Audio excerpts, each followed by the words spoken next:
Great to be here in Simonstown. Of course, we're having a ball of a day because it's Local Link. And I've gotten so used to saying Flexibus, but it's now Local Link, Louth, Meath Fingal, and it's expanding all over the place. And as Dex said earlier on, it's very important that the visibility is increased, especially in Louth and Fingal. But one person who is very visible and who is all over the world at the moment, but always makes it back in time for this, is Helen McEntee. How are you doing? Good, Marian. How are you? I'm really good. Now listen, you've been very busy with Brexit.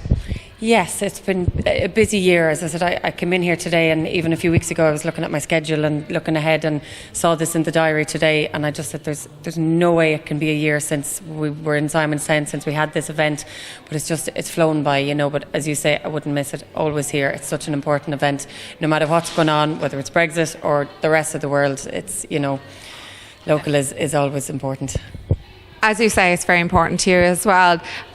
This year, there seems to be an even bigger crowd. Did you notice that inside as well? There is. You notice it when you come in the door, and I said it to Miriam, and she said about 200 more, I think. So it's a full house. We've just finished bingo, and obviously dinner's been sent around, and the music is starting. So I have no doubt there'll be some dancing and maybe a bit more singing later on today. So, but it's great. The fact that the numbers every year are just getting bigger. I know there's a bigger crew from Fingal here as well. The fact that Meath and Fingal are working together with Louth as well. I think it just shows the significance, but how important it is to work across county boundaries as well, and how it can work. And this organisation really shows that it can work, that you can work with teams across county boundaries, and hopefully as well people will get to know new people, and there's new faces, and every year there's new faces come along, which is great as well. In your world, you're trying to balance where you're actually dealing with borders and boundaries, as you say, as well, all the time.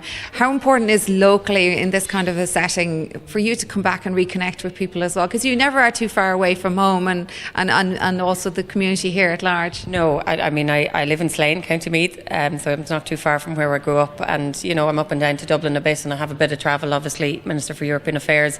It comes with the job description, but I always try and make sure that when I'm travelling, it's when I'd be working anyway, and I'd be away from the constituency. And so my Mondays, my Fridays, my weekends, my evenings, I come home every evening, and I try and stay as in contact and in communication with community groups, organisations, and with Miriam and all the team here, because they're fantastic, and I know without them we'd be lost, really. And I know I say that every year, but every year they become even more critical to the network that exists within our county, and as our population grows.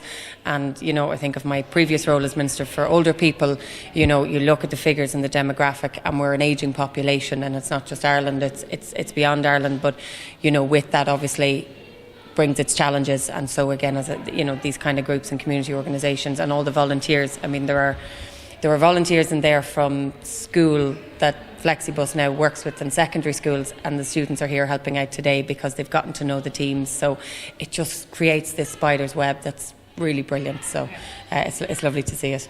And we also had a topic that came up earlier as well in tandem with Flexibus or Local Link, is that the mental health of people is so important in our community these days. How do you see that impacting from this service alone?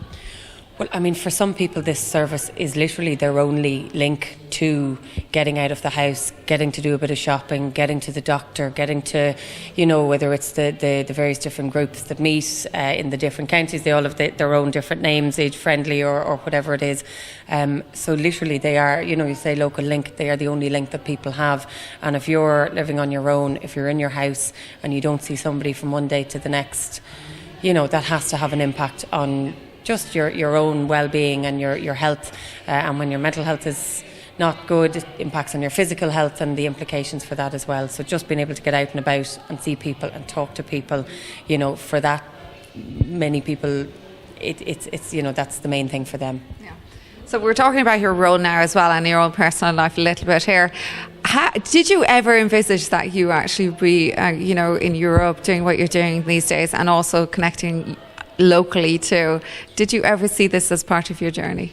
Not in the way it's panned out, definitely not. And I suppose nobody would have predicted Brexit if anybody had said we'd be spending 3 years still talking about it without an actual clear evaluation of where we're going to be and what kind of a relationship we'll have with them, but also that I'd be in a position at that time when this was happening. I'd have said you're mad, So things happen, and you I suppose embrace them is the only way you can deal with this. And I think it's been a fantastic few years in that I've gotten to know my colleagues in Europe a lot quicker than I probably would have, because we've had to engage with them on Ireland, because we've had to engage on the issue of Northern Ireland and the border and the implications for us.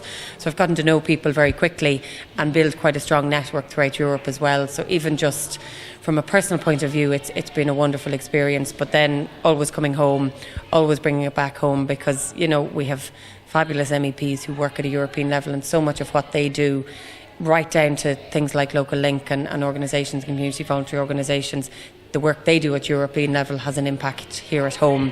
So to be able to connect the two is often very difficult, and it sometimes seems removed from everyday life. But, you know, they are very connected at the same time. So it's great to be able to get a full 360-degree view of how it works and the system works from Europe to Simonstown here, County Meath. So, yeah. Do you think that working as you did at the initial start of your career with politics, that you basically learned everything you need to know to bring it to Europe as well? Because it's a good training ground, isn't it, being around local people and local situations? Absolutely. Well, I mean, everything is local, you know, and the issues that they talk about at the European Parliament, that Marian McGuinness, who's the Vice President of the European Parliament, the issues that they discuss, when you break it down, it's all about people, it's all about communities, it's about people's lives. So, I mean, politics to me is about people, it's about meeting people, it's about engaging with people, and obviously helping them and supporting them where you can, and trying to improve people's lives. So, you know, you have no better experience. I think the only other one I'd say in experience is I would have worked with my parents in a pub for 10 years, and as a young teenager you're behind the bar and you learn a lot about life and you learn a lot about people, and you maybe come out of your shell a little bit more because you have to talk to people and get to know people. So I think that grounded me a little bit for the path that I was moving afterwards. And human nature and human problems are the same globally. Exactly. What, you know, the issues that I talk about, you know, I remember being, actually before I was a minister, when I was a TD, I was on a trip in Africa, and it was to do with the Sustainable Development Goals. It was particularly focusing on women's reproductive rights and health, and the fact that they have huge challenges over there with their health system. But I was speaking to a local politician from Ghana and saying, you know, we've issues at home with potholes and roads, and he said, I have the exact same issue here. So, you know, you can be in any country in the world and the same issues impact the same kind of people. If potholes in the road and people can't get to where they need to go, it's an issue here as it is in Africa or Australia or anywhere else. So, well, listen, you're downplaying your role quite a bit here, because it's more the potholes you have to deal with right now, but it is, as you say, it's everywhere, absolutely everywhere. And well done you, absolute credit to you as well. Delighted to see you again. I keep saying this, go on the girls, obviously. And the lads were talking earlier about the connection to the men's sheds as well, and how vital that is as well, Local Link, connecting with them. Do you think there's possibly going to be a girls' shed?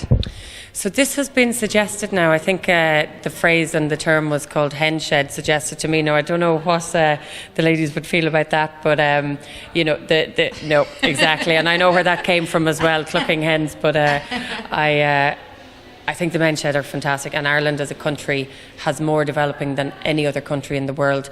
And I think that's for a reason, because they work and people see how they work. We opened one of the newest ones in Slane only a couple of weeks ago, and it's doing fantastic already. So, I mean, I think if there is a space that women want to develop something like that, then there's always, you know, there's always that support and that availability there. But I'm not sure, maybe the men might let the women come to the men's shed the odd time and see how that goes. But it could be a whole different conversation we'll have if it was and I'm not so sure about the hen shed. I think actually we have a different way of coping as well, possibly, and that it's good to see that this is very proactive and is a positive movement, whether it's a shed for hens or whatever else it is. It's all good, really good. So listen, final words on Local Link here from you to everybody tuning in today live. They are such a fantastic organisation. To Miriam and to all the team, to all the volunteers, to all of the supporters, I think we'd be lost without you, and I think you are probably, bar none, one of the best organisations of its kind in the country. So, as I said, we're very lucky to have you, and I know everybody in here, you can hear the noise now, the music is going, everybody in here really appreciates it as well. Well, you can't get better than that, Helen McEntee. Thank you so much for joining me today. Always a pleasure. Looking forward to next year. Exactly. Isn't that it?